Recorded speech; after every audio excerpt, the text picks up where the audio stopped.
Corona के नए variant Omicron के खतरे को लेकर केंद्र सरकार की नई गाइडलाइंस आज से लागू हो गई हैं। सरकार पूरी कोशिश कर रही है कि ये वेरिएंट भारत तक ना पहुंचे। इसके लिए राज्यों को कड़ी निगरानी और जांच में तेजी लाने के निर्देश दिए गए हैं। कोरोना के नए वेरिएंट ओमिक्रॉन पर दोपहर 2 बजे लोकसभा में चर्चा होगी। वहीं दूसरी तरफ हाई रिस्क वाले देशों से महाराष्ट्र आए 6 लोगों में कोरोना की पुष्टि हुई है।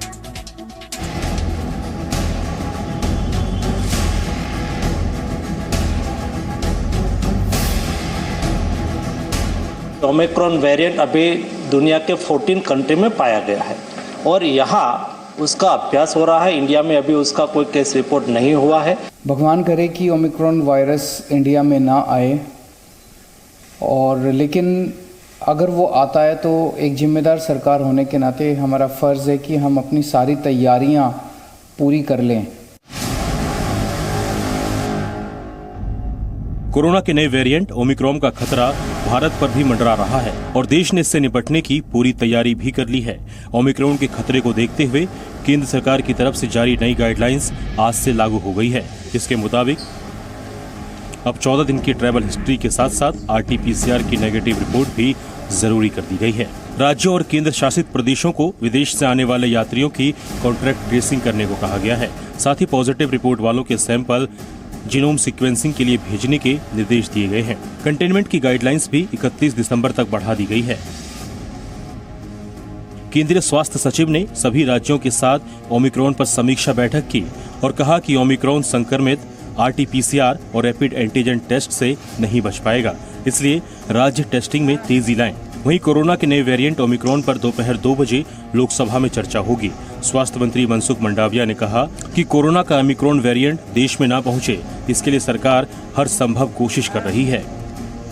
दुनिया में जिस तरह से इस वायरस के संदर्भ में हमें सूचना मिली है, उसको देखते हुए एक एडवाइजरी भी डिक्लेयर की गई है। पोर्ट पर हमने भी देखरेख रखना शुरू कर दिया है। कोई भी ऐसे संदिग्ध केस है तो उसको तुरंत ही चेक करके उसको जीनोमिक सीक्वेंसेस भी करा रहे हैं। महाराष्ट्र में दक्षिण अफ्रीका या हाई रिस्क वाले देशों से आए लोगों में 6 लोगों में कोरोना की पुष्टि हुई है। पिंपरी चिंदवड में 2, मुंबई महानगर पालिका में 1, कल्याण के डोंबिवली में 1, मीरा रोड भायंदर में 1 और पुणे महानगर पालिका में 1 व्यक्ति कोरोना संक्रमित मिला है।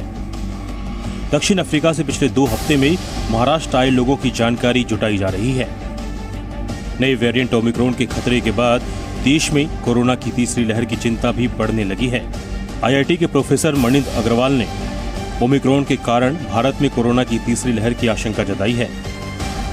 बस ये कहना है कि हमें सावधानी बरतने की आवश्यकता है। अभी बहुत ज़्यादा घबराने की आवश्यकता नहीं है। वैक्सीन अगर नहीं लगवाई है तो अवश्य लगवाएं, क्योंकि वैक्सीन से सबसे बड़ा फ़ायदा ये होता है कि इन्फेक्शन यदि हो भी गया तो बहुत ज़्यादा नहीं होता है। WHO के मुताबिक कोरोना का नया वेरिएंट ओमिक्रॉन दुनिया के 12 से ज्यादा देशों में पांव जमा चुका है। ये वायरस भारत में ना पहुंचे, इसके लिए केंद्र और राज्य सरकार मिलकर साथ काम कर रहे हैं। कई राज्यों में ओमिक्रॉन वेरिएंट को लेकर अलग अलग दिशा निर्देश जारी किए गए हैं। Bureau report, C media. Corona के नए वेरिएंट ओमिक्रॉन के खतरे के बाद राजधानी दिल्ली के एयरपोर्ट पर विशेष सतर्कता बरती जा रही है। दिल्ली सरकार ने एयरपोर्ट के लिए गाइडलाइंस जारी की हैं, जिसके मुताबिक एयरपोर्ट पर हाई रिस्क देशों से आने वालों की जांच की जाएगी। जांच रिपोर्ट नेगेटिव आने पर भी 7 दिन तक क्वारंटीन रहना होगा। उसके बाद 8वें दिन दोबारा टेस्ट कराना होगा। जांच रिपोर्ट पॉजिटिव आने पर सैंपल जीनोम सीक्वेंसिंग के लिए भेजा जाएगा। जांच में आने वाला खर्च यात्री को खुद करना होगा। गैर हाई रिस्क वाले देशों से आने वाले लोगों की रैंडम टेस्टिंग होगी। 5 साल से कम उम्र के बच्चों को टेस्टिंग में छूट मिलेगी।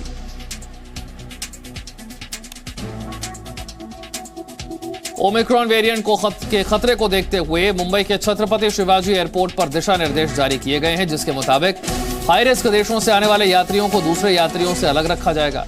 यात्रियों की जांच के लिए 48 काउंटरों पर RT-PCR की सुविधा होगी। विदेश से आने वाले यात्रियों की जांच के लिए 3 लैब बनाई गई है। इसके अलावा एयरपोर्ट पर जांच के लिए 30 रैपिड PCR मशीनें होंगी। यात्रियों को QR कोड से जांच के लिए ऑनलाइन बुकिंग वो कर सकते हैं। जांच रिपोर्ट के इंतजार करने वाले लोगों के बैठने के लिए अलग से इंतजाम किया जाएगा।